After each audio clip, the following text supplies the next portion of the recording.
Call the meeting to order. Welcome, everybody. It's February 17th, 2022.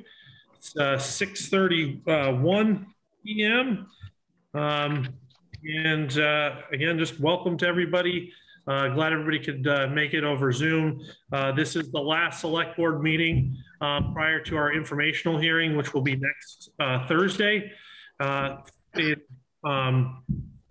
In preparation for town meeting day on March 1st.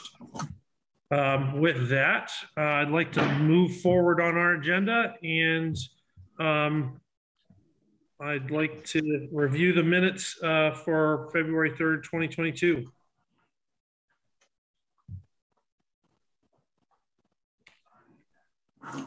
I have a change, Zach. Under number 2, when I was speaking, the last sentence, Aaron said, Lisa has received the stipend for the select board assistant. He did not state any year that I heard. So it's in 2020 and 2021 needs to be removed. Okay. Excuse me, Zach, I just want to make a point of order. Yes, sir. The minutes should have been, they should be made a motion and accepted before we have any discussion. I just want to point that out. Okay. Yep. Thanks, Wade. We got ahead of ourselves a little bit. Okay.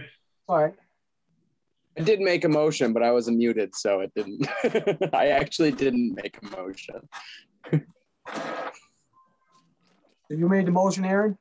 I will make a motion to approve the minutes of February 3rd, 2022. I'll second them. All right, now discussion. So do you want me to repeat that? I've annotated the deletion of the years. Thank you. From the minutes.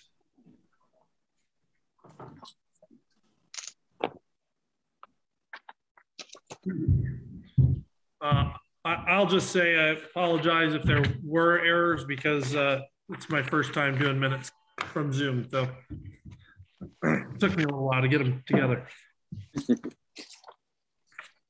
Any other discussion or any other adjustments other than the one? All right, I'll call to a vote. All in favor of accepting the minutes for February 3rd the correction by saying aye. Aye. Aye. All those opposed, same sign. Okay, minutes are approved.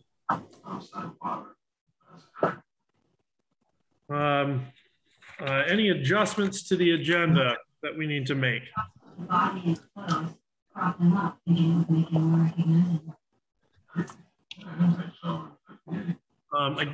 Again, we're getting a little bit of feedback, Jim. It seems like it might be coming from your square there. So if you're able to mute until you have to unmute to share, that'd be great. A little more. Okay, I guess Jim may not be able to hear me. You got muted. Yeah, I just muted him. So Jim, you're muted. You can unmute yourself when it comes time. So are we good with the agenda, gentlemen? Yeah, looks good to me. Yeah, it looks good to me. Okay, we'll go through the agenda as written. All right, I'd like to go to our next part of the agenda, discussion on the administrative assistant to the select board position. Before I open this up to public discussion, I have prepared some remarks to share to hopefully set some things straight here. I have a few things about the appointment of Lisa Hart as the assistant to the select board. I've reviewed my notes, files, and documents that I have kept in my time as a select board member. I could not find any specific document that indicated when or how Lisa Hart was appointed to the position. With that being said, I do have a concrete recollection of this being discussed and an appointment being made by this select board. I believe during the 2021 budget meeting that was held in November of 2020. At this meeting, we reduced the stipend of this position to $1,000. And based on the improvement projects that Lisa had been working on in assistance to the select board, including the gym restoration, ramp railing replacement, new ramp roof, and the electronic sign, and as well as some other projects, we felt that Lisa had been fulfilling the duties, although not clearly defined, of the assistant to the select board. Since that time, Lisa has been the point of contact at the town office with the contractors completing the work, as well as communicating with multiple entities on behalf of the select board in order to move the approved projects forward. I feel that Lisa has done an exceptional job assisting me as we've made improvements during the pandemic when it would have minimal impact to the community's use of the space here at the community building and the town offices. She also has been instrumental in completing grant proposals to assist in the funding of these projects, including a grant for the new electronic sign that paid for the gross majority of the cost for the electronic sign, as well as working with Wade to complete the Leahy infrastructure grant that we're hoping to be awarded here in the near future. That is going to bring over $100,000 to the town of Groton in non-tax raised funds. Additionally, it is important to understand what I did and did not find in my investigation of the possible claim of inappropriate actions on behalf of a public official that have been insinuated by members of our community. I found that not only did we not officially appoint this position, but neglected to have appointments for several other paid stipend positions, including the fast head of services, the clock winder, our IT tech, and the town report preparers. I also found that these positions were overlooked in the town report, as well as in our annual appointments that are made every March. From a pay perspective, I have reviewed the signed and approved warrants for these positions, and this select board all signed and approved the warrants that were paid last year for the stipend, specifically for the 2021 year. Based on my findings, I feel that the appointment of Lisa to this position is nothing more than an oversight of the select board to ensure that we are an oversight of this select board to ensure that we properly appointed the assistant to the select board, as well as the other appointed positions, and that there was no improprieties other than the neglect of the members of this select board, including myself, to properly record the appointments of these positions. Moving forward, these positions will be maintained on the list of appointed positions that will be reviewed in March of 2022 following town meeting. And it will ensure that we're looking at these annually to make sure that the positions are filled and that they're correctly annotated in minutes of the meeting, as well as published in the town report moving forward. I want to be crystal clear. We need to put this petty harassment behind us and turn these select board proceedings and that are turning these select board proceedings into a circus to feed the court of public opinion that has been created through the use of half-truths and misinformation to discredit a public official ahead of our annual meeting to approve the town budget. We have other more important matters that the town and select board need to take on as we begin to come out of the COVID-19 pandemic, especially trying to make improvements to key infrastructure, including improving internet access to our residents, and of course, continuing to finish the project that we've started to fix the poor drainage of our town hall building and our community center. With that, that's what I wanted to say about the matter, and I'm going to open it up for discussion from those present. Zach, I'm a little miffed. What are you referring to? Petty harassment? There is no harassment on the part of anyone. Everything is based on fact. Everything that I've gone through, you say that in the year 2020, she was paid a stipend. There was never anything budgeted for an administrative assistant for the year 2020. Where'd that money come from? But I'd like to read first off. Wait. She was not paid in 2020. Yeah, only 2021.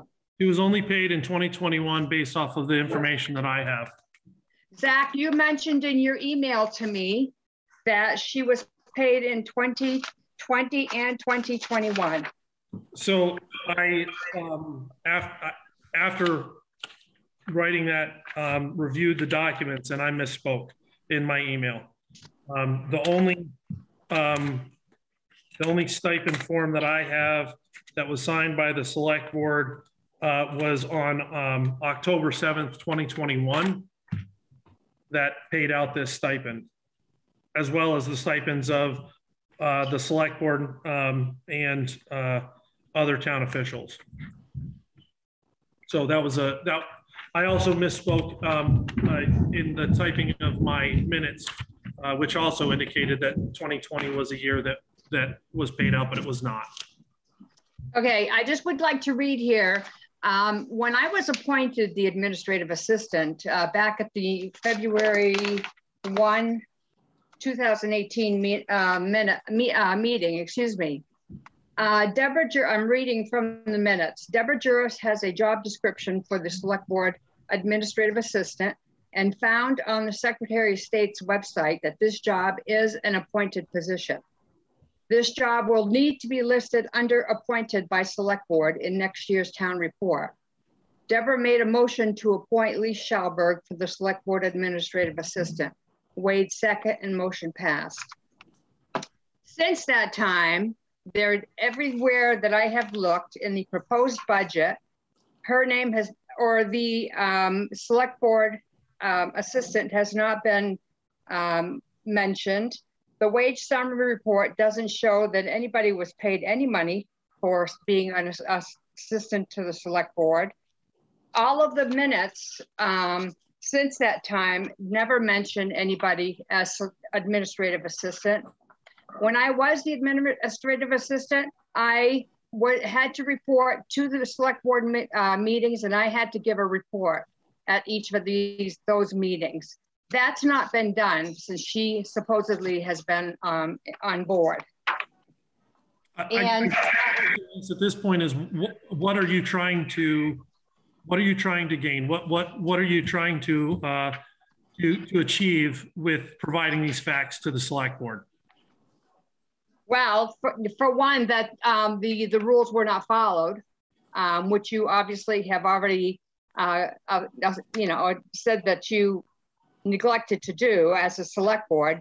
But also, when is she doing this job? On her own time, on the time of treasurer time, so she's getting paid double? It as part of the duties that she's been assigned with, when it comes to these items. I don't think that we've actually said that this needs to be done as a separate item to her current role. It's a stipend specifically to do tasks outside of her role, as I see it, outside of her role as the treasurer. And as I've listed in my comments, helping with what we have pushed forward with projects and otherwise for the town of Groton over the last, over the last 2.5 years since before, when the pandemic started. So before we even had any discussion about having her be appointed as the assistant to the select board. So I'm trying to understand what is trying to be gained here. I'm having a hard time following it. Well, you spoke before I had a chance to speak what I was going to say, and I was going to point out in all the situations that the AASB for short for Administrative Assistant to the Select Board, was never mentioned. And also I wanted to know when she was doing, what she was doing to earn the stipend, which you've already explained, and whether or not she was doing this on treasurer time. And also, does that not become any conflict of interest? There's few people that are wearing many hats in that office. And I just wonder if there's any conflict of interest in any of those positions. As I see it, I don't have any way to answer if there's, conflicts of interest. I think the way we've got everything set up with the select board auditing and being a part of the audit process, I don't see where there's conflict of interest with regards to this position. Again, this position and our appointment, and undocumented appointment of this position was specifically because of the other work that was being done and continues to be done that Lisa is assisting with. Whether there was a job description previously or not, that was not, we didn't sit down and review a job description and have anybody sign it as if it were contractually, some sort of contractual role that was to be filled. And what I would say, especially about stipends, I do work on my company's time from time to time. I'm a salaried employee at my work. So, are you going to go talk to my boss and tell him that I'm double dipping? I'm trying to understand what are you? I'm just asking, Zach, when is she doing this stuff? I mean, she's working and getting paid per hour to be a treasurer and doing the treasurer's duties. And she's also doing the duties of the assistant town clerk, the collector of taxes. Those are all duties that she's doing, and she's getting paid different amounts. So God only knows how much she's making per hour officially. But anyway, my point being, there's too many hats are being worn by too few people in that office, is my point. I do have a couple other things, but I'll hold off until it's time for open discussion. You've spoke your piece, and obviously the decision has been made, and I don't think it's right. It should be corrected, and no matter who it was, whether it be Lisa or Aaron or whomever, the position was supposed to be appointed. It was supposed to be appointed every year when the select board appoints the officers after the town meeting. And how it was overlooked by even her or Carrie, who do the town report, it was never listed. So did you notice the other ones that weren't listed too? I did not. I wasn't looking for any other ones. No, I know. You were looking right where you looked. But there was 5 positions that got missed to be on the appointed list. I don't know who the other officials are that have to be appointed. Yeah. I have a question. What is the end game here, Lise? What is the remedy you're looking for? The remedy that I'm looking for is I don't think that she was entitled to that stipend, those stipends, because she was not officially appointed.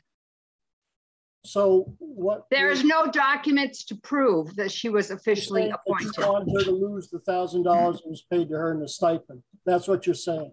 I'm sorry, Dan, I didn't hear the beginning of that. You're saying that you want her to lose the stipend that she was paid for. That's correct.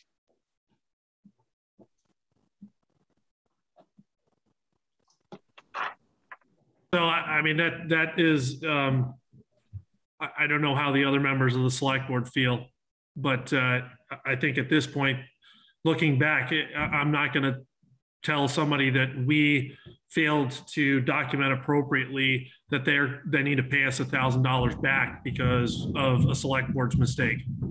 That's not how the world works. I'm sorry. Have you checked with the League of Vermont League of Cities and Towns on this? on this issue? Actually, I haven't had time with my over full-time job and dealing with correspondence this week. I have not been able to reach out to VLCT. I would appreciate if somebody would, to make sure that in fact is the way it should be handled. I'll tell you, Lise, just tonight while the discussion's been going on, I checked the VLTC website of incompatible offices, and the town assistant to the select board isn't listed as one of the offices. So of the things the town treasurer can and can't do, that's not one that's on there. It was supposed to have been listed as officers beginning after the year after I was appointed, as I indicated in the minutes from that February meeting, 2018, when I was appointed. Yeah. It was to be added as an official to be appointed by the select board, the first meeting after town meeting. Yeah.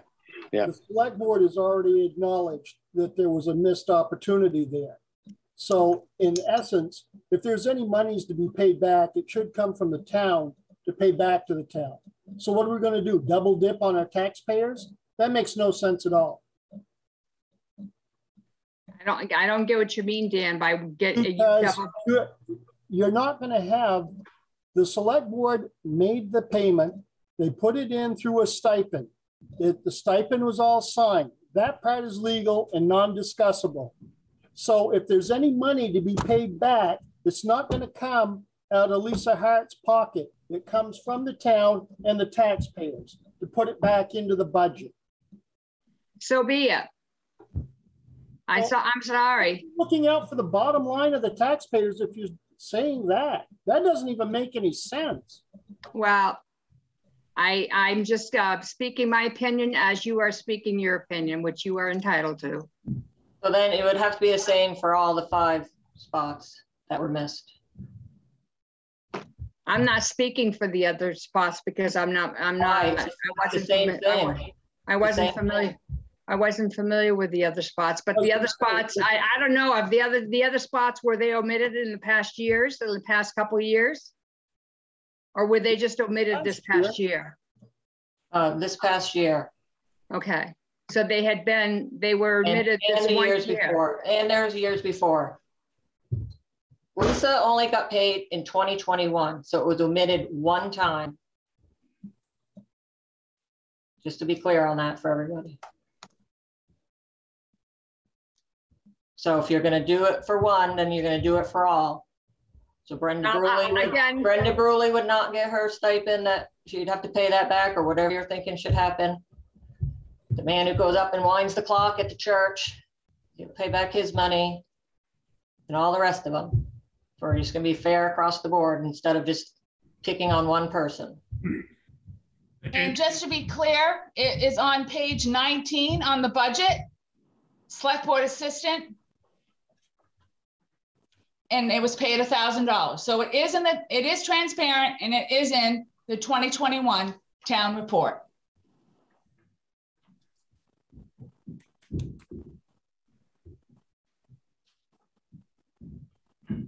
Zach, I still would like you to please check with VLCT and to see what they tell you. I checked with the Secretary of State's office, and they can't legally advise me. And the VLCT won't deal with me because I'm not an official of the town. So anyway, that being said, I just would like that checked with VLCT. And that would be my resolution. Can you be specific about what the question is that you would like answered by VLCT? The person being paid a stipend was not officially appointed. There's no documentation to show that she was officially appointed, which was stated back when I was appointed as the select board administrative assistant. It said that, let me go back to,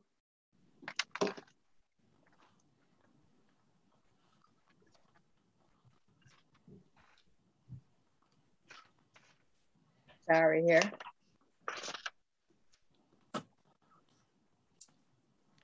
And Deborah Juris was clear on that and said that this job is an appointed position. this job will need to be listed under appointed by the select board. And since the job has not been appointed by the select board that can be documented, I don't think she's entitled to the stipend. And I understand the other people that might have been left out this year. That's a one-time thing. But I would like I just an answer to that. Let's remember that hers is a one-time thing as well. You just said that it was okay for the other people because it was a one-time thing. Right? I still would like an answer from VLCT, please. I'm sorry. Since I can't get that information from them, I feel that the select board should inquire about that and see how they feel about it. I would think that we could send an email, reach out to VLTC and ask them. Yeah, I don't see that. I'd be happy to. I will send an email to them and inquire about the question. I still feel that, based on what I'm seeing, that it was an oversight by the select board, and therefore, and we've already paid out this stipend. We've all signed to pay off the stipend. So even with the LCT's response, I don't think we're going to reverse our decision. In a couple of weeks, when we sit down at the first select board meeting after town meeting, we're going to reappoint these positions. And if for any of these positions, if there's an argument to which somebody should not be appointed, we can hear that then as well. Aaron, Wade, do you have anything else you'd like to add? I would say that we are going to look at those appointments at the beginning of March and carefully document every decision that is made. I mean, it's at least you're right. That's a failure on the part of the select board, like Zach had stated before.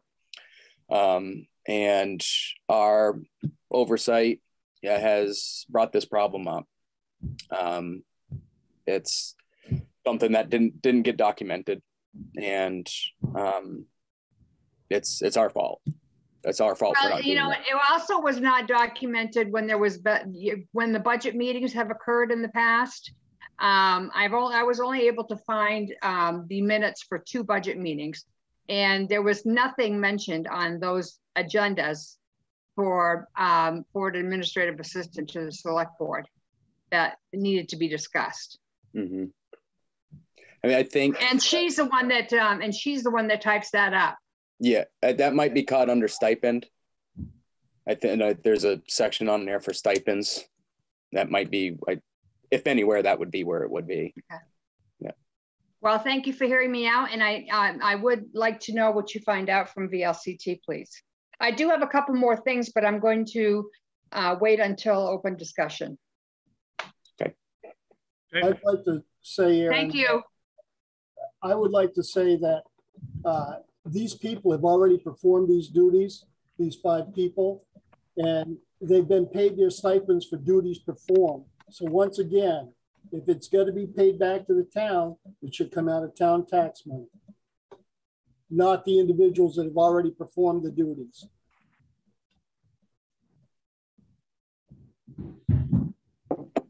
Any other comments or discussion before we move on with the agenda? Okay, move to the next topic. The Groton Community Club $50 fee owed to the town. Carrie, has that been paid to date? No, it has not. Okay. I know there was some discussion at the last meeting about who was for rental of the kitchen space for the event that they were holding. Was that paid as well? No, it has not been paid. Okay.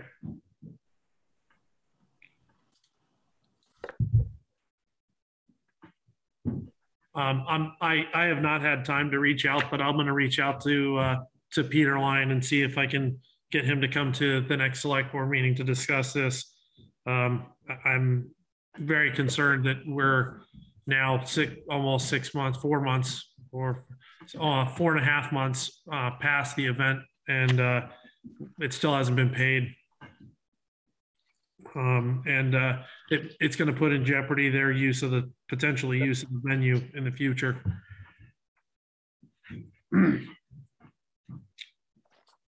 All right, department updates. We've got NEK CUD at the top of the list. Mike, we wanted to be respectful of your time and not have you wait the whole meeting.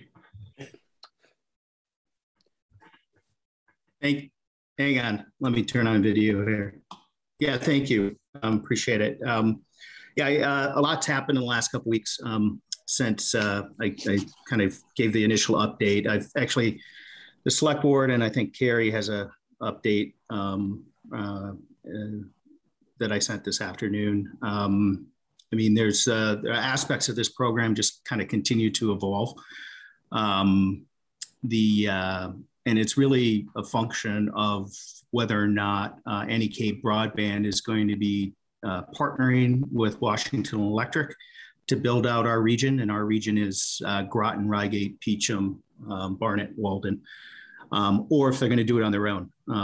And so that's kind of evolved into a couple different scenarios. And this is kind of a change from 2 weeks ago. I think 2 weeks ago, there was one scenario of about 83,000, I think was the total to connect the 120 premises. Now it's really two options. One is if NEK Broadband and WEC partner, those 120 premises will have access to high-speed 100/100 broadband service for $41,667, and this would be matched 2-to-1 by the programs that are still out there.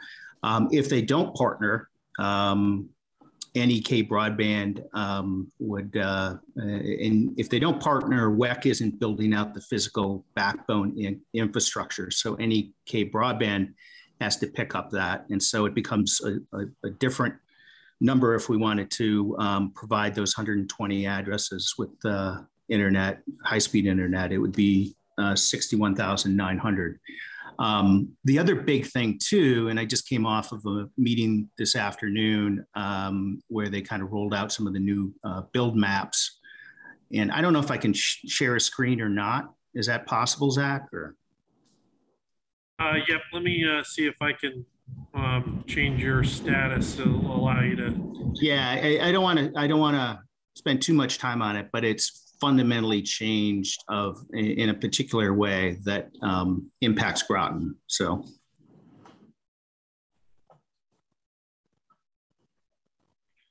Nope, doesn't look like it at this point. No. All right. How about that, Mike? Can I do it now or not? Okay.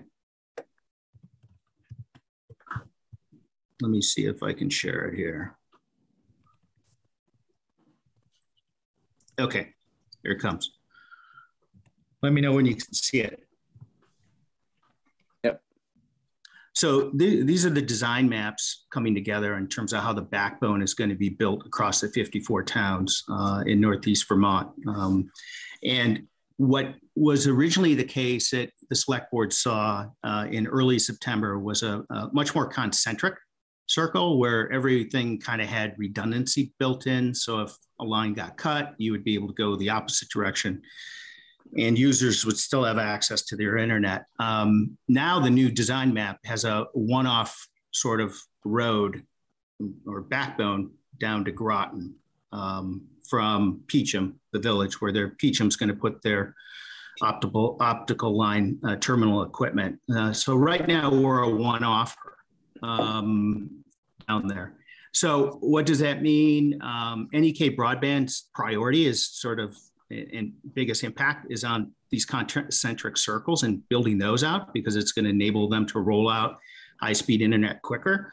And what it means is if we just wait and do nothing, it's very likely we'll be the sort of 4 to 6 to 7 years because we'll be the backbone segment there that simply can wait as they roll out and connect other towns earlier per their original plan that they had. If we give them a compelling reason to kind of come down here.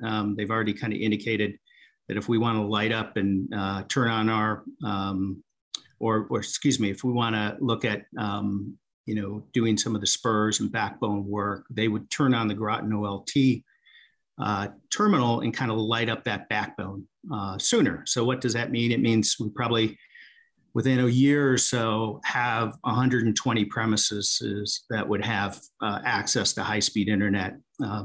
If we wait, we kind of roll back to their original priorities, and we're probably looking at 4 to 6+ years. And of course, there's always a risk, being at the back of the line, that things don't happen and we don't end up with anything down there in case the organization folds. But I mean, you can't predict that. So, so the upside of doing something now would be not only getting something that's anywhere from 2 to 5 years sooner, but worst case is if things, and I'm just being hypothetical, if things fall apart in 4 years, we'll have a backbone built in our town that may have leverage and value if somebody else wants to pick up the work.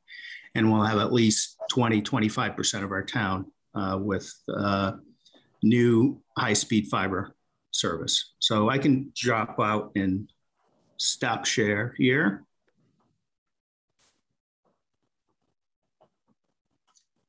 So I'm still going back and forth with the NEK director about next steps and what makes sense, and finalizing some of the numbers. I think following up on some of the questions from last select board meeting, they can basically use any non-tax generated or any town funds that are not generated through tax revenue. NEK Broadband is a communication union district. There's, I think, 11 of them in the state of Vermont. None of them can accept any types of funds that are tax generated. Obviously, town ARPA funds would be a candidate for this because they're not generated through local taxes. And then there's a whole slew of grants out there. The Building a Better America program, and 500-page listing of grants just came out back in January. I think there'd be some infrastructure related grants in there that could be candidates. Mike Welch mentioned Northern Borders as a potential source for funds. And Lisa and I briefly talked about this yesterday. I mean, I'm not sure if donations or a GoFundMe could be a source, but that could be something I think that she mentioned she could look into if we decide to go that way. So had some discussions with the Groton Broadband Group. I classify that as sort of very favorable in terms of continuing to explore this and to vet it. That was Mike Welch, Gary Lamberton, Brent Smith, and Todd Powers on that. And also, they also had some interesting ideas around potential other funding sources that I think would be worth vetting as a next step. Discuss it with the Planning Commission. There were some concerns there to make sure that this wasn't coming out of tax dollars. CUDs can't take tax dollars or revenue generated from local tax dollars. I think there was a concern that, the NEK Broadband's asking for money, and, are they going to keep asking for money as we go on? And I mean, I wouldn't expect that, but who knows? But they can't take any tax generated money either now or going forward. And then there was a concern that some people in the community would be getting broadband before others. And yes, that's the case. Obviously, there's going to be 120 premises that will get it. However, when you look at NEK Broadband's master plan, there was never going to be the scenario where entire towns were going to light it at the same time. Some towns would get it a couple years earlier, where other parts may have to wait an extra year or two. But that is, definitely the case here. I mean, there's going to be 120 premises that will be able to get this. So, and in terms of my recommendations, in terms of next steps, I think, there's still there's so many things kind of moving parts here that in terms of the WEC relationship, if it's going to happen, if it doesn't, I think, just based on conversations, based on talking to some local people in terms of how it would impact their lives, I, would recommend it's worth continuing to kind of work the project scope on this and the details with NEK Broadband. I think I'm going to plan to, unless anyone objects, continue to reach out to some of those premises to just trying to get the, what is the sense of, if we were to build this or the NEK Broadband was to build it, what's the appetite for it? In other words, will they buy it? Will they subscribe to the service, or does it not really matter to them? And try to get an idea of what that impact would be. And then I think the last thing is recommending creating a small group that can start to look at infrastructure grants and so forth, and try to understand what is potentially viable out there as alternate sources of funding for this. So that's what I had. So questions, discussion? Mike, yeah, really appreciate the update. And it sounds like, the thing right now, especially with some of the grants that you, that you will, be looking at may help, and that we need to look at something other than, taxpayer funds to fund these projects. So looking at grants and other things may make sense, and trying to find other ways for us to, do things when it comes to some of the CUD work and getting infrastructure here. And it may sound like too that we may need to look at, how we, like you said previously, get, creative with utilizing the ARPA funds appropriately. So, I'm in favor of a small group to look at, different grant possibilities that can help us either for infrastructure, for, the other major project, the infrastructure project we're working on right now for drainage, so that we can maybe reallocate some of those ARPA funds for CUD work. So, I think it doesn't hurt us to try to explore that at this point.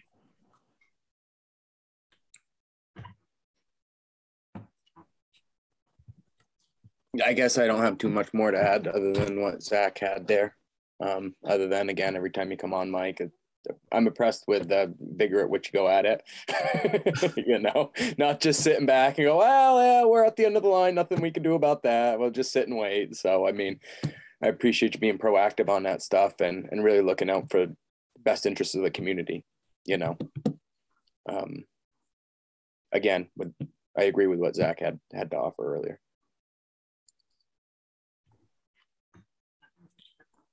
So, Mike, I guess if you want to keep us posted, I think it sounds like things are going to move fairly rapidly. So, rapidly, and that we need to, keep you on the agenda for sure for the next few meetings, and we should be looking at potential decisions moving forward in the in the early to mid spring. Yeah, I think that's if it's possible to tap in remotely, because I'm going to be going somewhere here in March as well. That would be great. I think this is one of those things. I agree with you, Zach. I think it's something we should be talking about probably at least at the next couple meetings, and, kind of be prepared, I think, mentally to, make a decision as early as, April, May around this. So one source of the matching funds is, not until September 15th.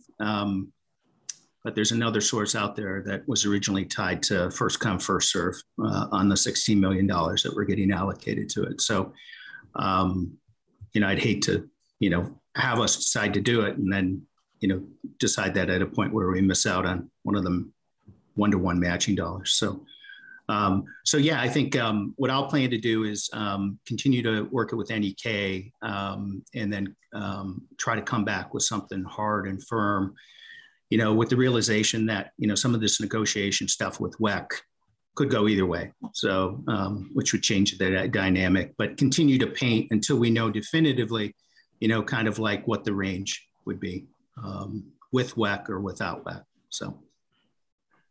You're not at all in the discussion with that, but do you have a feel with Washington Electric, how they're trending? Are they, you don't really know? I just, I know that the chair of the board, I think, has put out something in their December newsletter to co-op members about how critical doing this is in terms of rolling out their smart grid and updating their infrastructure. But I'm not, I also know there's been I believe some resignations, some senior level resignations there that may be sort of related to inconsistency at the senior management level around vision and what to do next. So I don't know. I'm just hearing different things. So, I think it's plan for and plan against. I think it could go either way. So that's just my opinion. So yeah, I was just looking for your opinion. Yeah. Okay. Well, thank you for the input. Thank you for the time. And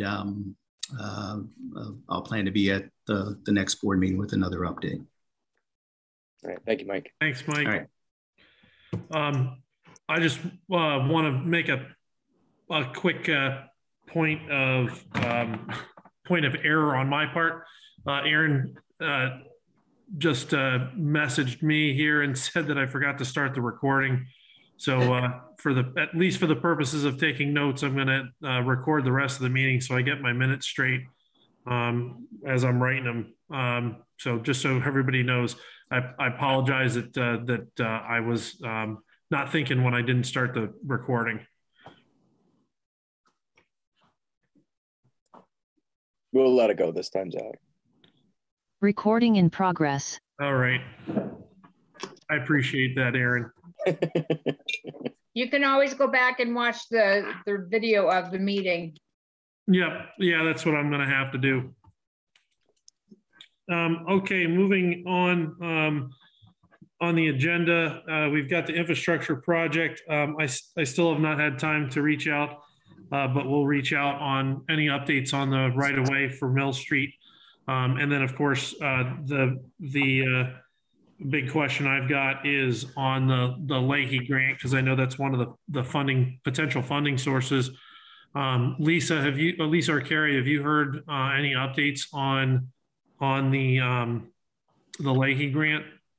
Yes, I emailed the contact for Patrick Leahy, and he emailed back that the funding for Senator Leahy has been requested as part of the fiscal year 2022 spending bills that still need to be passed. They are very optimistic that this legislation will be adopted in about 1 month. He said he'd let me know. So it sounds like it's still moving forward. Okay, not quite in time for town meeting like we had hoped, but I think that's okay as long as we are one of the awardees. That would be great. All right, we'll move on unless anybody else has anything for the infrastructure project to highway.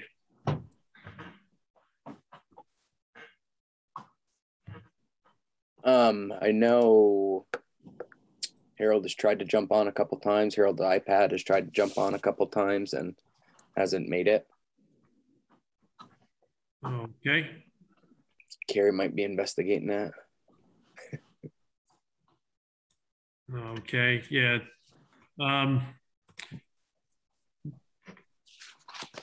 Here he is. All right.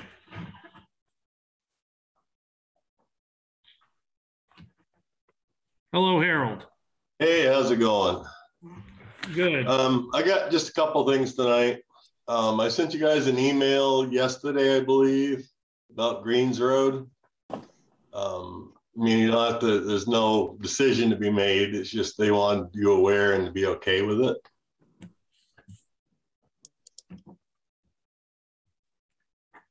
Yeah, I saw that. What were the specifics that we needed to be aware of? Well, the road was changed back in, I believe, '88.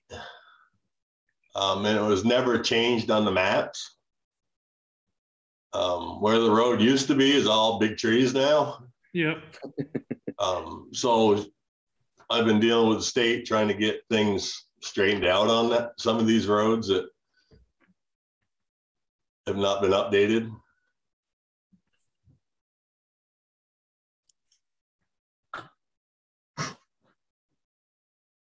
Okay. So just as long as you guys know and don't have a problem with it, we're good. Nope, I trust you, Harold. I trust that the map's going to look right when you're done with it. Okay. Any concern from the other two? I don't have any problem with it. No, I had to, it's off Fuller Road, right? That's the, yeah, off Fuller Hill. Yeah, I don't, Fuller Hill Road. Because Groton's got a Greens Road. Where the heck is that? So yeah, it's about 10 feet long. Yeah, yeah. The other thing I got is there was a request to Carrie the other day about maintenance records for our heavy equipment. You know, I feel if the reason this person wants it is because he doesn't feel I'm doing my job, that's a concern to bring to the select board. You know, I mean, I could be wrong, I don't know, but so I haven't done anything with it. It seems like an unusual request. Yes. What was the request specifically for? Maintenance records and use records of our heavy equipment. Do you have those available for someone to swing by the shop and take a look at? I have maintenance records. I don't have use records. We don't keep use records. Yeah. Gotcha.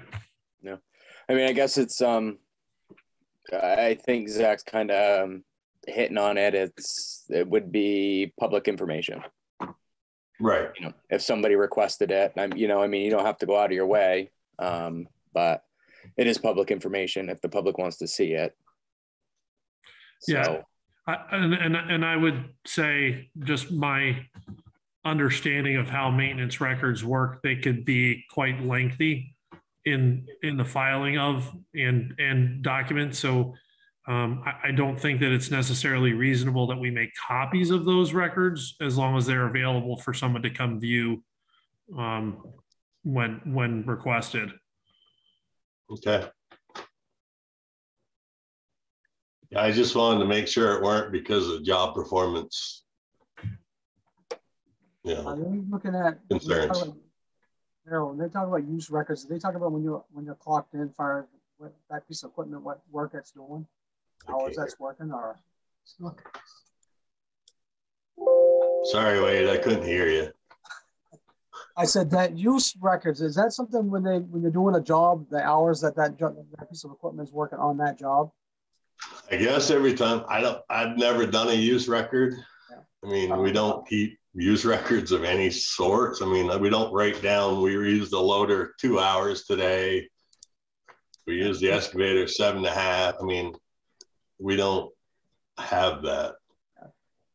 Last time I heard that term being used when I was in the service, we always had that we call trip tickets, where we have to put down when we started, when we stopped, because I drive a truck, the mileage, and it's the same thing. And that gets really, you talk about amount of paperwork. I mean, that's right. Really, that's kind of why we don't do it. Yeah. What use would this be good for him? I have no idea. That's why I was wondering if it was because of a job performance concern.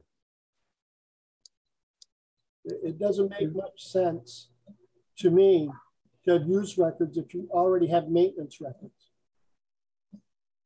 Right. Well, I guess Danny, the use records would be to see how when that equipment is being used, where it was being used, timeline. they can compare, you know, they want to see how much that equipment is being worked. That's what I'm thinking that's what it's for. I'm kind of perceiving, you know, whoever wants this information is, they're probably a little bent because we went through the same thing. You remember, Harold, when we bought the excavator, we got a little bit of stir from individuals about the excavator. Now, because of the bucket loader, we're getting the same problem. And right.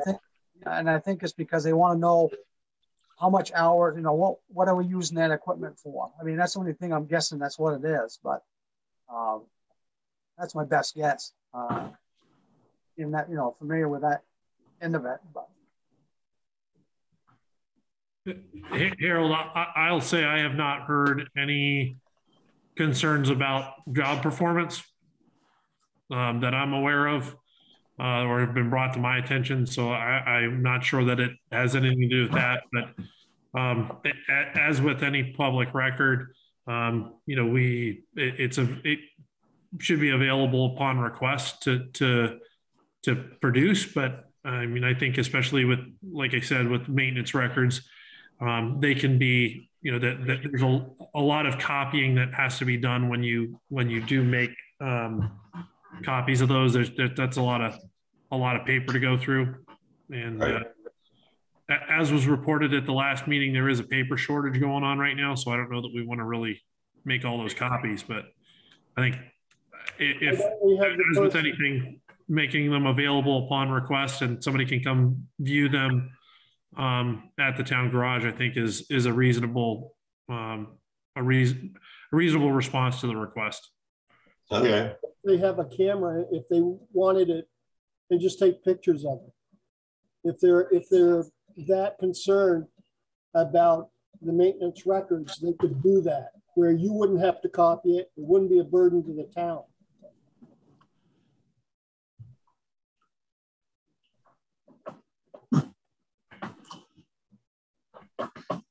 Yeah. Okay. Yep.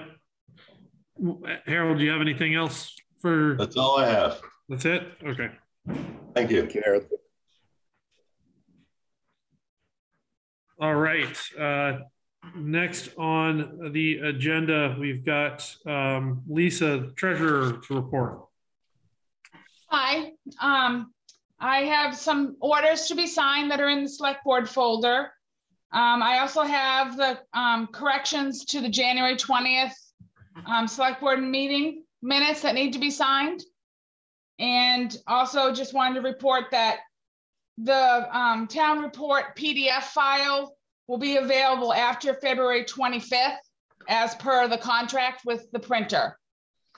I asked if we could get it a little earlier because all we have is the proof on the website, but she said no, they're right out straight printing all the reports for people. So it will be available after the 25th, she said.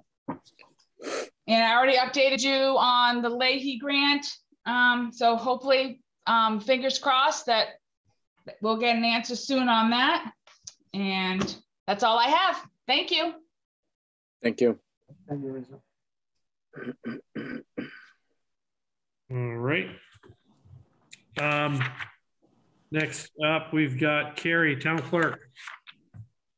So I think most everyone saw the new town website is up and going. Still be a work in progress as things get added and removed, and they really just took everything off the old one and pulled it over. And so I think that's been a nice change to have something that looked a little more current. I guess there's some misinformation going around town again about absentee ballots being mailed out to everybody. So that's not happening. So everyone has requested them like normal and they just get sent out or picked up here. And that's all I have. So for the minutes, Carrie, to be clear, absentee ballots are available upon request. Correct. As they always are. Correct. But they're not being mailed to everyone. They're not being mailed out. Just to those who request them. Okay. Yes. Okay. Thank you, Carrie. You're welcome. Dorothy, Assistant Assessor. Okay, I've just got a couple of things. There was a question last meeting about the current use information not being in the town report. That's been on the website. That information's on the website. It's been there since at least January 20th. We've made copies and they're in the front entryway, and I'll also have copies available at town meeting day. So that information is available. And then I just want to remind people that when they do their income tax to file their HS 122 for the homestead, we had several properties last year that could have gotten the homestead that didn't. And I just want to remind folks to file that HS 122. And we've had our first set of downloads for the homesteads. So the year process has started over again with working towards the end of April 1st deadline and all the homesteads for the year. And that's it. Dorothy, if I have looked at the website, where do you find that current use list? It's under the assessor page. It's underneath tax. It says tax maps, and then underneath that, there's a current use tab. Okay, thank you. You're welcome. And so Dorothy, just again, to be clear for the minutes, April 1st is the deadline for the HS 122s to be filed. No, April 1st is our deadline of who the owner of the property is. Okay. But as far as filing the HS 122s, it's the same deadline as filing your income tax. Gotcha. So April 15th, and then whether they extend it or they don't extend it, or but it can be done like almost, I think, even up to like October, it can be done, but it just needs to be done. So the people get their homestead. All right. Thank you, Dorothy. You're welcome. Next up is Fire and Fast. There isn't much on fire. We just plugging along, trying to get training lined up and getting stuff repaired. Everything else that needs to go with, regular maintenance and everything else. So hopefully we'll have a better training year than we had last year. So we'll see what happens. Anything on the fast side there, Aaron? I don't know if it's been noted at the select board meeting or not, but Fast Squad does have 2 EMTs in training right now. Yeah, I think I'd asked Brenda today, I think they were 6 weeks in, I think. So they've progressed to the point where they can start doing ride-alongs on an ambulance. So that's usually a mark that they're getting along. So. And we still got one firefighter taking level 1, so he should be completed by into April, 1st of May, something like that. Hopefully things continue to go as they are. Yeah.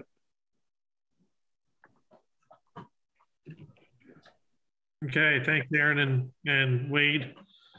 Next on the agenda, First Constable, Jim Downing. You hear that? Yeah. Yeah, probably you've all heard now the cruiser is junk. It can't even be put on the road again. So what do you want to do with it? Mainly, and do we want to have Darlings begin to strip it and get out the radios and that stuff? I believe that's the course of action we want to take, is have Darling strip it, take what's of value out, what we can use, reuse. And then I believe the course the town has to take is put it out to bid, get rid of it. Yeah, I agree. You need to Basically, that's all we can do right now. I don't know whether we can, I don't know how that would work there, Zach, if we could, anything we can at least allow to be stripped. If it's not on the agenda, I don't know how it's going to work, so it's your call. As in moving forward with having everything stripped out of the cruiser. Yeah. I think we can move forward with that. If you feel we need a motion for that, I think.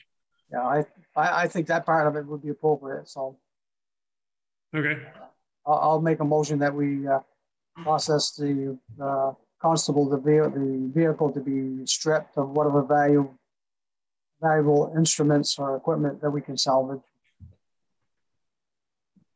Okay. Second that. All right. Any discussion? Additional discussion? The cruiser is junk. It's no good to us anymore. So do you want to add to your motion, Wade, to put the cruiser out to bid when it's finished, or? Yeah, we can do that. We can add it to it. All right. So the amended motion would be that we're instructing the constable to have Darlings strip down all of the radios and equipment, and that we would then move forward with putting it out to bid. Yeah. Does that sound correctly? Yep. Okay. One thing that I would suggest is that when it goes out to bid, that it's put out the bid for parts only. Yes. If somebody buys it and then tries to put it on the road, they're going to lose the rear wheels out of it. Somebody get hurt. Somebody could be liable for it. So I'm sure it's just for parts only. Yeah. Okay. I have annotated that additional amendment. All right. I think with that, I'll call it to a vote. All in favor with the constable working with Darlings to all of the radios and equipment and put the cruiser out to bid for parts only. Signify by saying aye. Aye. Aye. All those opposed, same sign. All right. Motion passes.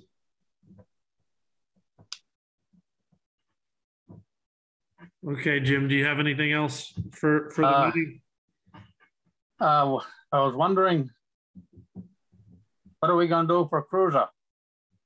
I've mentioned it to Carrie the other day that maybe it would be a good idea to go on and see if we could find anything used from any other department. I don't know. I haven't had a chance to talk with her. No, I haven't heard anything. Okay, thank you, Lisa. Jim, this is Dan. Are you keeping track of the qualified immunity bill coming out of the House and the Senate? No, I'm not. If that comes out of the House and Senate and it looks like it's going to pass, it takes away qualified immunity from you. So I think before we jump into another cruiser or whatever, we better find out what's going to go on with that bill. Because that bill, the way it's written, states you can do everything right as a police officer. You can still be sued civilly where you're not protected by the qualified immunity. And then the town is also responsible. And the fines start at $25,000. And then you can be sued civilly also. The first I've heard of it. So it's been out there. Dick Sears from Bennington was the first one that put it in. And I've had several calls from legislators on this that they're very concerned about this because they feel it's going to take and decimate all of the police forces. Who's going to want to be a police officer, do everything you're trained to do correctly, and you're still going to be sued? That doesn't even make any sense. And it brings the town liability into it now. Well, the town would have been responsible right along. Right, but they won't be solely responsible any longer if this qualified immunity goes through. And the other aspect of it is that you can be sued for anything. If you make a traffic stop, do everything correctly, but that person feels they're impugned, you're not protected any longer. You can be personally held responsible. That's why you have to be real careful to make sure everything's done right and recorded. That's what I'm saying, Jim. It doesn't matter if everything's done right. Under this qualified immunity bill, they're allowing police officers to be sued whether they've done everything right or not. And I believe it's House Bill 524 or Senate Bill 524. Yeah, like I say, that's the first I've heard of it, so I don't know anything about it. I've talked to many police officers in the area that if this passes and they think it's going to pass, they're done. They're going to go to a different state, such as New Hampshire, where I work, which has qualified immunity. Yeah, good point. So it may be something we want to look at before we jump into another cruiser or whatever, something you certainly should look at, Jim, for your well-being. It scares Jesus out of me that if I'm doing my job and I'm doing everything that I've been trained to do, and I'm doing it by the book, that the individual that's sitting in that car that just broke the law can turn around and sue me anyways, and then turn around and sue the town. It doesn't make any sense. Well, that's on my legislature for you. Yeah. The other thing I'll just add too is that we do have an article that we warned on the town meeting in regards to the constable position, and I think I think we need to let town meeting run its course, and then in March in one of our first meetings we should I think then we should make a decision on the cruiser as well. Yeah, that's one thing on that. Well, you know what that you got on the article there, it pissed me off immensely the way you had it worded, because it made it sound like I was a crook. But if the sheriff's department takes over, there will be nobody, no call out, because there's nobody on duty from the sheriff's department at night. Not that it makes a hell of a lot of difference, because I wouldn't respond alone at night anyways.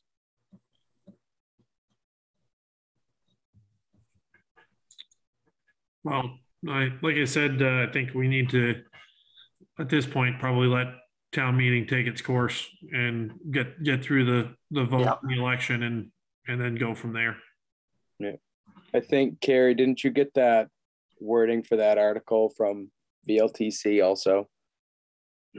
Yes, it was their model article warning for that.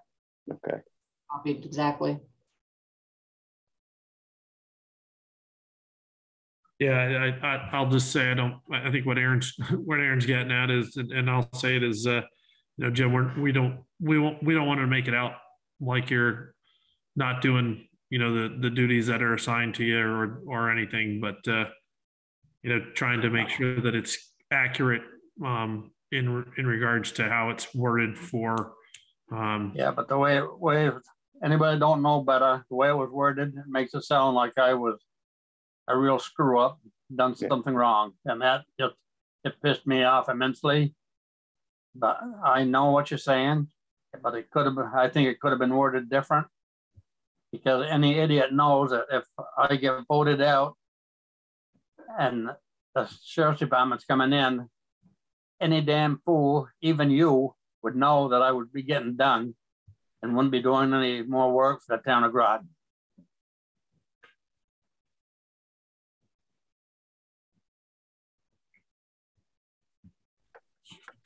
Well, Jim, I appreciate your input, and I'll make sure that it's noted in the minutes, and we can go from there.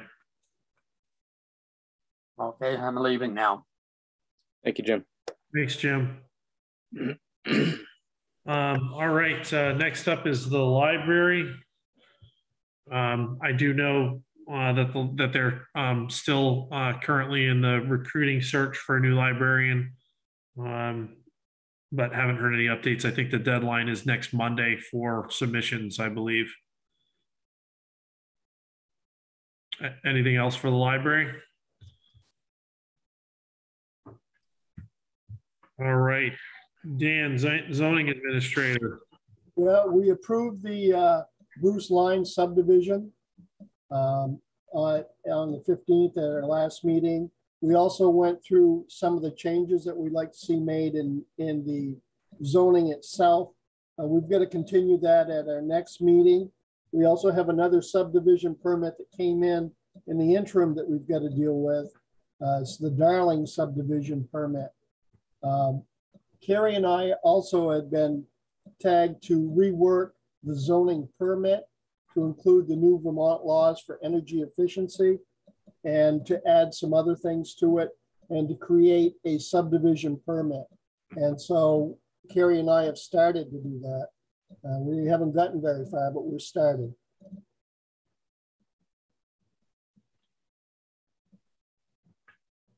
And you said, what was it that you worked on at the February 15th meeting? Sorry, I'm just trying to. On going over the zoning and making the appropriate changes to the zoning that have changed from 2012 to today. Yep.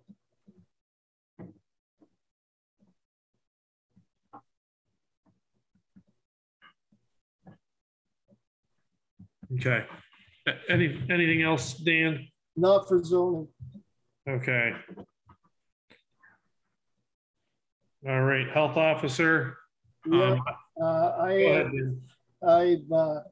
received a phone call from an individual, from two individuals that say they're going to sue me for work that was done back in November. And it brought up a good point that when I file my reports to the town office, they need to stay at the town office as public record. They shouldn't be taken home by any select board member or misplaced. They've got to be filed in the appropriate place. We averted an issue, fortunately today, and so that's going to be an ongoing issue for a little bit.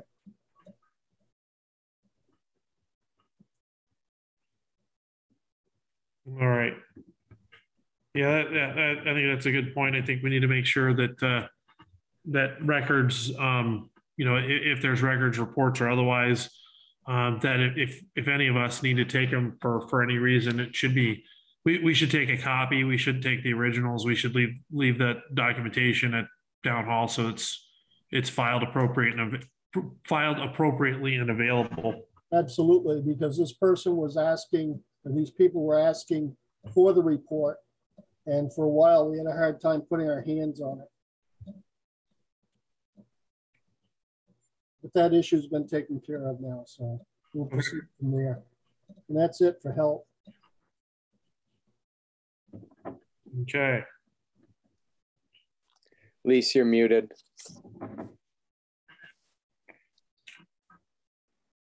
Sorry about that, Dan. I might say that when I was the administrative assistant, I set up a new filing system that was in a filing cabinet that was downstairs in the break room.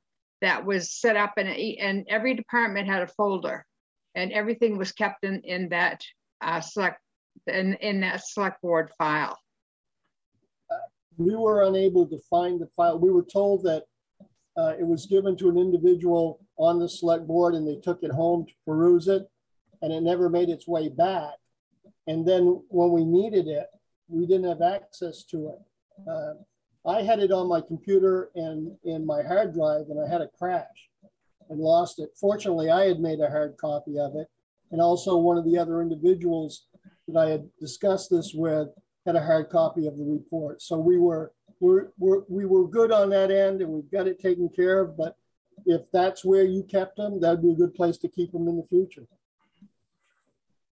That's where they were put at the time. Well, they've got to be, they're public record. They have to be accessible to everyone if they're asked for it. Well, the filing cabinet happened to be downstairs at the time, only because that was the only place available for it at the time. I'm not sure where it's at now, but it was set up so that every department had a file, and everything was to be filed in there. That was the reason for it.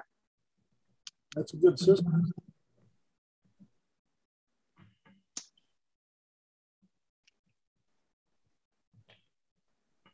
All right, thanks.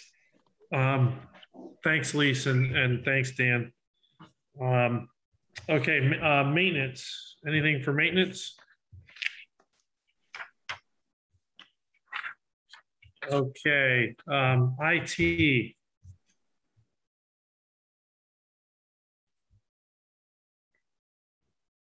Anything for IT other than, I think Carrie mentioned that the new website went online. And I do know that I think Gary is quite happy that it's going to be a little less labor intensive for him when it comes to uploading stuff. And it looks really great. I think it looks good. Yes, when the website went live, something went screwy with all our emails. We couldn't send or receive. So Gary had to come that evening and reroute all the IP addresses. Something went screwy. He said that nothing was going to change when he spoke to the company, but it did happen. But he fixed it. There's still a couple glitches with scanning items, but the emails are fixed due to Gary coming in. Yeah, I'm glad that we've got Gary that's willing to do that and help out and help make sure that everything flows properly. So I'll send that along to Gary, that we appreciate it. Many thanks. Planning Commission. Dan, do you have anything else for the Planning Commission? Planning Commission, we're going to continue on with, as I said, the subdivision permit applications and just updating the zoning so it reflects what the Vermont laws are now. That's it. All right.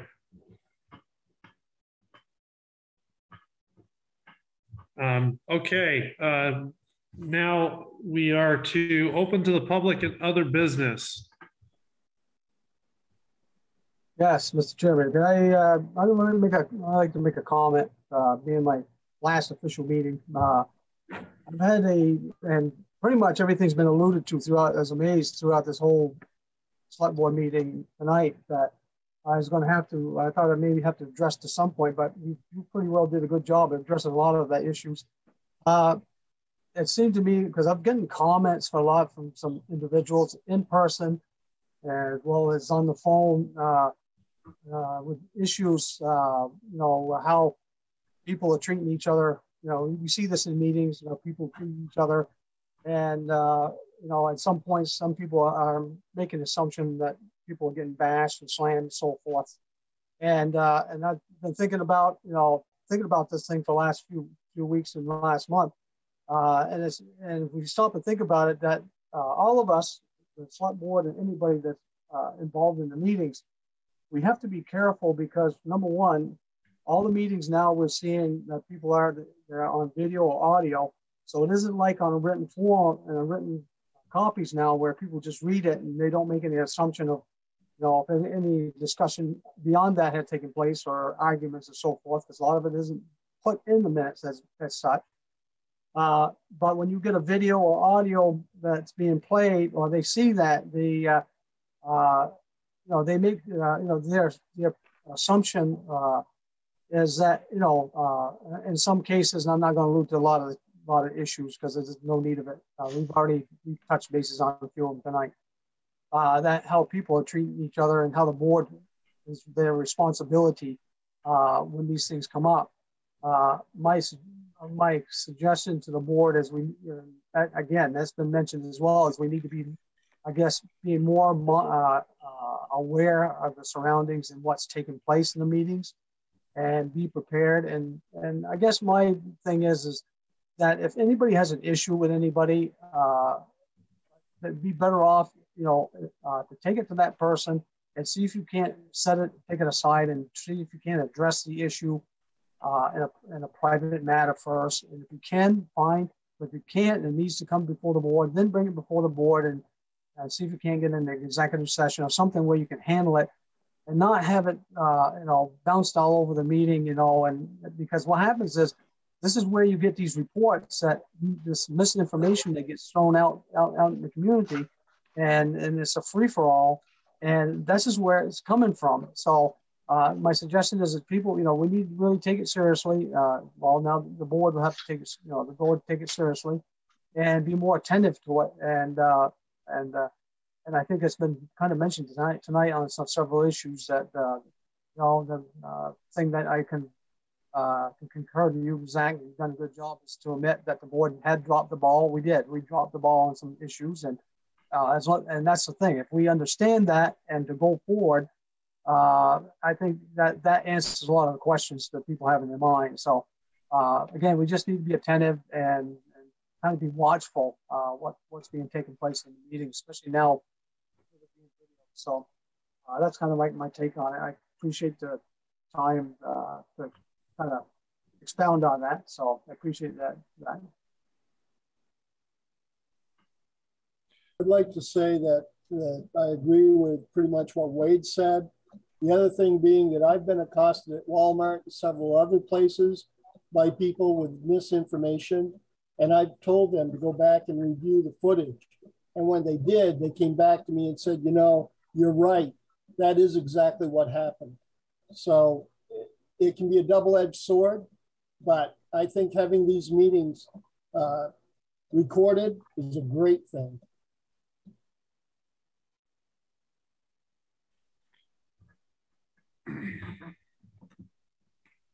Thanks, Wade. Thanks, Dan. Wade, I want to make I'd just like to make a comment. I know there's probably other open business, but before we get there, I just want to say, I said it before, but I'll say it again. As your part of your last official meeting is, I think, that myself, I can't speak for Aaron, but I think myself and the town of Groton are absolutely appreciative for the time that you put in being on the select board and being the select board chair.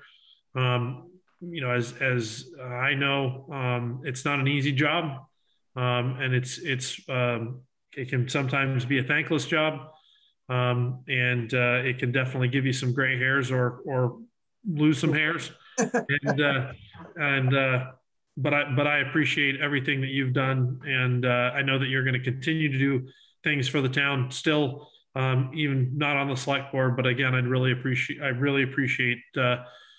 for me as the somewhat junior member of the select board, your insight and mentorship on the laws and on the etiquette of the meetings. And I wish you well in the future. Well, I appreciate that, Zach. Thank you. I guess it behooves me to say something too. Nothing nearly as eloquent as Zach, but it was my intention to also specifically thank Wade tonight, being his last official select board meeting. He does have one informational meeting, so the public can still holler at him, but not at a meeting. Do it on the sidewalk while he's still a select board member.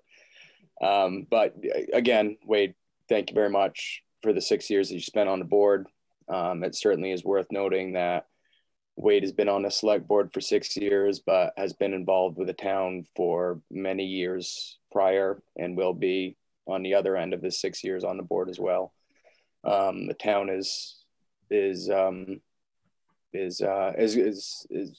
well off because of your attentiveness, and you are the type of man that takes on a job and sees it to completion. And Wade often looked for the middle ground to be found somewhere. That's not always the best option, but a lot of times it is. Wade, I think, did a very good job with conflict resolution and running the meetings as well. Everything usually ran real smooth. So personally, Wade, thank you very much. And it'll be a different meeting come March without you on the board. Appreciate it. You still probably see my face in the meeting, so I got to be there at that time. So right. Thank you. And I have a couple things, Zach, if I may, please. Okay.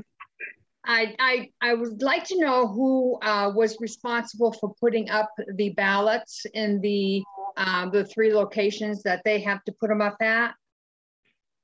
I believe Carrie, as the elections officer, posts those.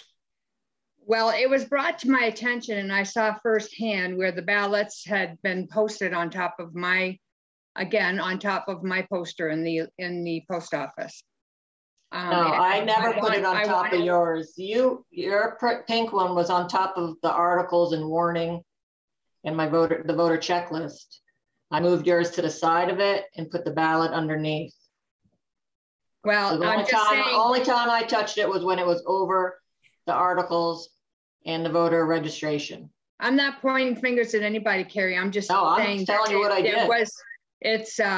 It was brought to my attention again that somebody was putting the ballot over my poster anyway in the post office. Okay, I'm just telling on the record it was not me. I moved yours off of what was over all the town mandated things that have to be posted. The pink flyer was over that. I moved it to the side and the ballot underneath. And I'll say when I posted the warning for this meeting, the agenda for this meeting, and for the for the informational hearing, the sign in the post office, Lisa, your poster in the post office was not blocked, and that was yesterday morning. So if it's been blocked since then, I haven't seen, but I haven't been in the post office. I will say Carrie and I talked about getting with Belinda at the post office to have a separate bulletin board that we could purchase and put up to help post the government, required posting separate from the regular community board, because to be quite honest, that board is full of a lot of different things from a lot of different people. And so, we want to make sure that we're able to be cognizant of what's posted where, and make sure that, Lisa, as part of your First Amendment right to post things, that they're posted and that they're not altered or blocked in a way that wouldn't allow that message to be seen, whatever that message may be. So. Well, and it's not Belinda's responsibility to maintain that board. So a lot of people don't go back and take down their posts either, unfortunately. But anyway, I just wanted to point that out. When I was I stopped at the town office recently, and in the entryway, I happened to notice that everybody's mailboxes are out in the entryway. And I kind of was taken back by that the select board's mailbox and all the officials in town's mailboxes were out in the open in the entryway, when that entryway is open 24 hours a day. Isn't that not questionable? I mean, things, I don't know what kind of things are left in people's mailboxes, but I understand this started when COVID hit, and I can understand keeping them separate, but people should have access to their mail, but should be under lock and key or something, or behind a door, not just out in the open for anybody to walk in and take it. And that just was an observance that I made, and I was stunned when I saw that. For one thing, the select board's full file was full of stuff, and for anybody to walk in there and take it out would be nothing. So I just wanted to bring that to your attention. And last but not least, I want to know what the policy is and what the issue is here with people not showing their faces when they're on Zoom meetings. If somebody could explain that to me. I think it's very offensive when people are partaking in a meeting. Doesn't allow it. I've got an older computer, and I can be on the Zoom meeting, but my camera doesn't work. Yeah, I know the town, we don't have a policy regarding Zoom meetings and what you have to do for your face. I know, like Dan, he says he has an old computer. I know last meeting you were on and Zach had to try to shut his camera off so it wasn't downloading as much. However, that Mike Geist was on here, he'd tell you how that works. I don't know. So we don't have a policy, Lise. I'm not sure. I know well, I know that there isn't such a policy, but come on, we're all adults. We sit at a meeting and we see each other's faces. What's wrong with showing your face on video? I think it's very inappropriate and very rude. Show my face. How's that? Just buy me a new computer because I'm not going down and spend $800 for you to look at my beautiful face. Not going to happen.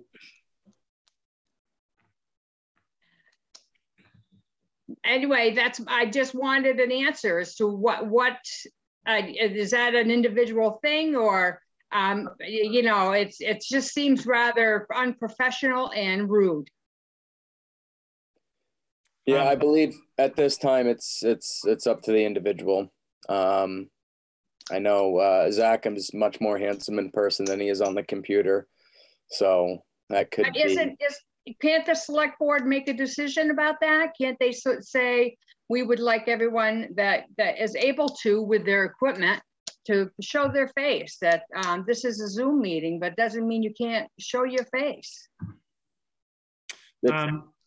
I'd say that, you know, it can be a request, but you know, I don't know that, you know, as Aaron said, we don't have a policy around how we are to handle the Zoom meeting. So, you know, if you wish in the future, we can request that everybody turns their camera on, but I don't feel like it, you know, that we need to make a policy. I think some people have a different preference. And I will say that, you know, I know that I've been on enough Zoom meetings that I've seen people that get very nervous with their pictures showing. And so I can't speak for everybody, but I mean, I can most certainly request it at the next meeting. Well, I just feel that it should be a select board decision to I don't want to say require it, but just make it known that you have to show your face at these Zoom meetings. I just don't feel that it's professional, and it's rude, and it's like, why don't you want your face seen? You're partaking in a meeting that's an official meeting. So that's all I have to say. Thank you very much. Thank you, Lise. Thanks, Lise. I would say to the select board, if you want to see my beautiful face at these Zoom meetings, buy me a computer.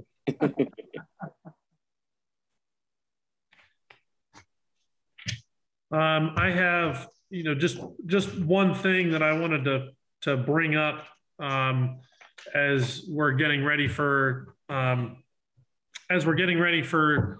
town meeting, and we're getting ready for our informational hearing next week, where we're going to provide a little bit more information on the budget.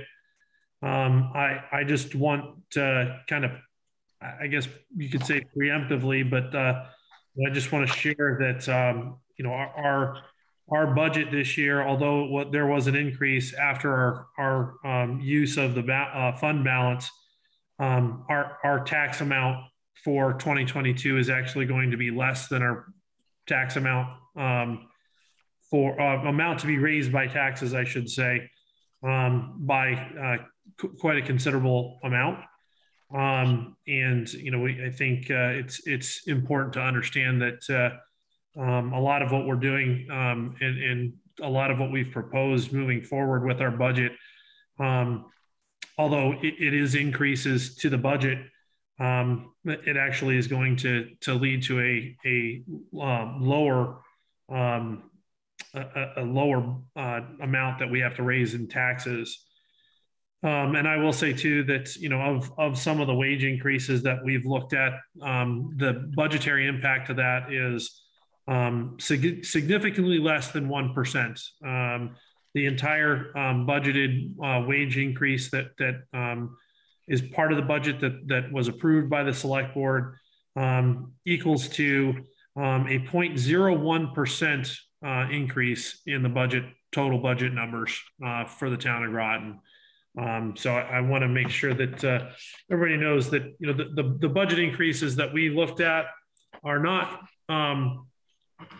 huge when you compare it to the rest of the budget, and are quite reasonable with you know, today's day and age, and especially with some of the budget lines that we had to increase this year.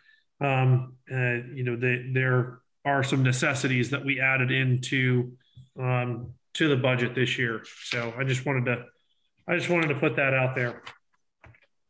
Is there anything additional for open to the public and other discussion?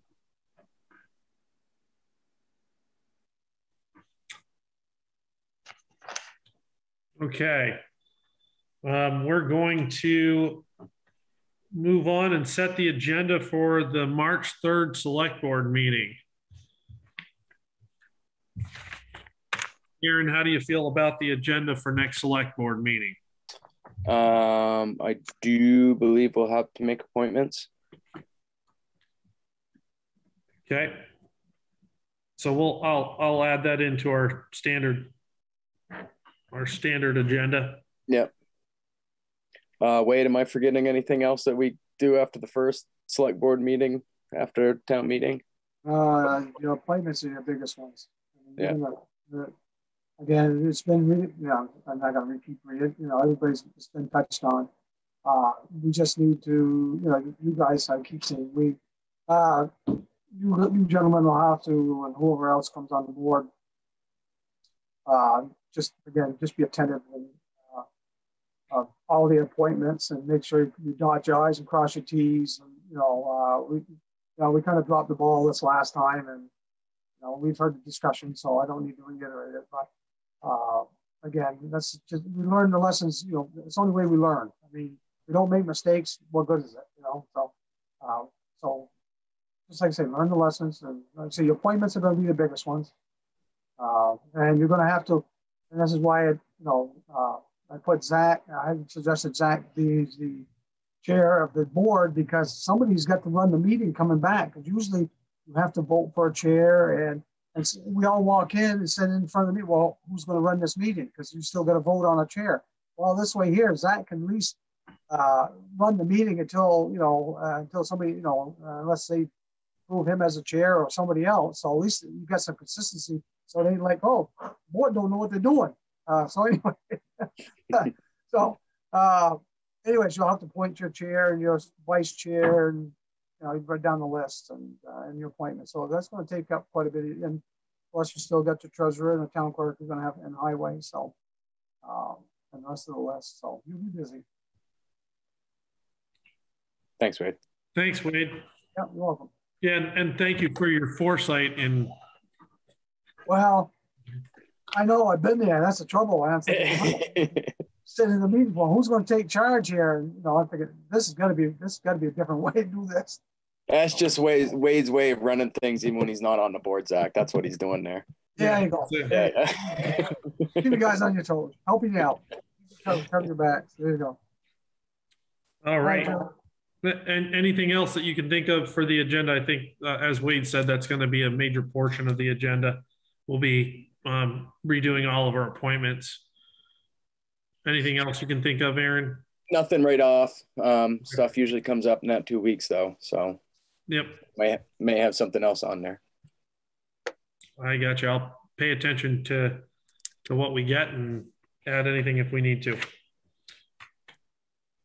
All right. With that, as Lisa indicated, there are orders to sign at the town hall office. So for Wade and Aaron, please swing by and make sure you sign those orders. Yep. And with that, I'm looking for a motion to adjourn. So moved. All right. I'll second. All those in favor of adjourning the February 17th, 2022 Select Board meeting, signify by saying aye. Aye. Aye. All opposed, same sign. All right, thank you. That concludes our meeting tonight. Again, we do on next Thursday, February 24th, there is an informational hearing to review the articles for town meeting day. So thank you, everybody. Thanks, everybody.